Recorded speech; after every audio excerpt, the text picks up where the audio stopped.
ராமு என்பவர் ஒரு இயற்கையான சூழ்நிலையில் நின்று புலம்பிக் கொண்டிருந்தார். அப்பொழுது அவ்வழியாக வந்த முனிவர் ஒருவர், ஏன் இப்படி புலம்பிக் கொண்டிருக்கிறாய் என்று கேட்டார்.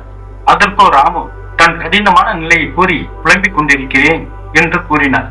பின் பேசத் தொடங்கிய முனிவர், இந்த பூமியில் நாம் இப்பொழுது இருக்கும் நிலைக்கு நம்முடைய எண்ணங்களே காரணம். நாம் நம்முடைய ஆழ் மனதில் எப்பொழுதும் எதையாவது சிந்தித்துக் கொண்டே இருக்கிறோம். ஆனால் நாம் நமக்கு என்ன வேண்டும் என்பதை விட நமக்கு என்ன வேண்டாம் என்பதை பற்றி தான் அதிகம் சிந்திக்கிறோம். ஆனால் இந்த பிரபஞ்சம் நாம் என்ன எண்ணுகிறோமோ அதை நம்மிடம் தவறாக கொண்டு வந்து சேர்க்கிறது என்பதை நாம் நினைவில் வைத்துக் கொள்ள வேண்டும். ஓரிரு நாட்கள் உங்கள் எண்ணங்களை கவனிக்க முயற்சி செய்யுங்கள். நாம் பயப்படுவதை பற்றி, நாம் கவலைப்படுவதை பற்றி, நமக்கு தேவை இல்லாததை பற்றி எண்ணிக்கொண்டிருக்கிறோமா?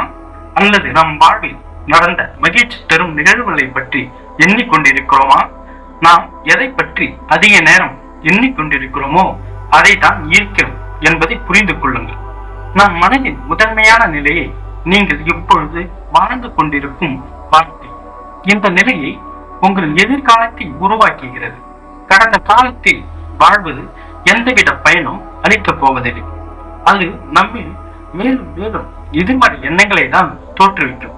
நம் எதிர்காலம் அதே போலவே அமையும். ஆகவே ஒரு மகிழ்வான எதிர்காலம் அமைய நம்முடைய இன்றைய நிலை மிகவும் முக்கியமானதாக ஆகிறது. இன்று நாம் மனதில் முதன்மையாக நேர்மறை எண்ணங்களுடன் ஒரு மகிழ்வான மனநிலையில் வாழ்ந்தால் அதே போன்று ஒரு எதிர்காலத்தை உருவாக்குவோம். அதனால் நீ முடிந்தவரை உன் வாழ்வில் நற்சிந்தனைகளை மட்டுமே சிந்தித்து செயல்படு என்று கூறி விடை பெற்றார்.